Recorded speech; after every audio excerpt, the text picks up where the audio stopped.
Hello again, folks, and here we are again, staring into the abyss of human stupidity and wondering how much deeper it can really get. Today's topic, the disgraceful hounding of a young woman off YouTube for the crime of speaking her mind. Now, her name's Lubna. I'd never heard of her before, and it's a shame, really. And she's from a channel called Candid with Lubna, and she's just announced she's quitting. Why is that? Because a pack of keyboard idiots and self-appointed morality police decided her voice was too much for their fragile little world views, and apparently they've got the unaliving threats to prove it. Now, for those of you who don't know who Lubna is, she's born and raised in England, Muslim by background, with Pakistani parents and Indian grandparents. Her channel was about encouraging critical thinking. Oh, the horror. Imagine that.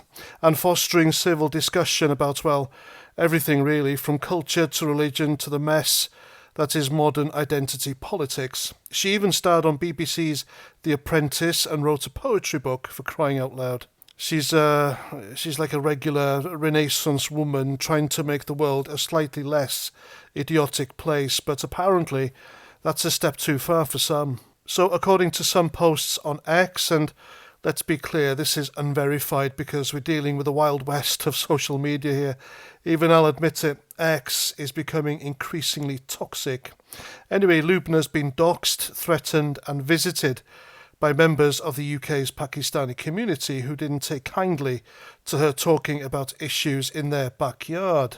Hang on, whose backyard is it? Anyway, she's in tears, saying she's done, packing it in, because these brave souls have made her fear for her life. The police are involved, and there's even a GoFundMe to help her relocate. I mean, having to move house simply for making YouTube videos, for heaven's sake. Now, let's pause for a moment and let that sink in. A woman who dared to say, hey, maybe we should think critically about our own community, is now running for cover because a mob of thin-skinned zealots can't handle a bit of introspection. And where's the outrage? Where's the BBC? Where's Sly News? Where's Channel 4 News? Where are all the progressives on social media who are happy to put her on their reality TV circus now that she's bullied into silence? Where's the chattering class of social media warriors who'll scream blue murder if someone misgenders a houseplant but stays silent when a woman's life is threatened for speaking out? That's right, they're too busy polishing their halos and pretending this isn't happening. This, my friends, is the state of free speech in 2025. You can say whatever you like as long as it doesn't upset the wrong people. And by wrong people, I mean those who think their beliefs are so sacred, so untouchable, that they'll happily terrorize anyone who dares question them. Sounds familiar? It should. It's the same old story. Dogma over dialogue, threats over thought, and Lubna's just the latest casualty. Now, I'm not saying she was perfect. I haven't watched every one of her videos. Life's too short and I've got paint to watch dry, but from what I can see, she was trying to do something rare. Have an honest conversation. She wasn't out there preaching hate or burning bridges. She was saying, let's talk, let's think, let's maybe not get stuck in the Stone Age. And for that, she's been branded a traitor by people who'd rather wave a sword than an argument. And let's not kid ourselves, this isn't just about one community, this is about a broader sickness where any critique, any challenge to the sacred cows of culture or religion gets you a one-way ticket to Pariah Town. You don't have to agree with Lubna's views. I don't care if you think she was bang on or barking up the wrong tree. What matters is that she had the right to say it.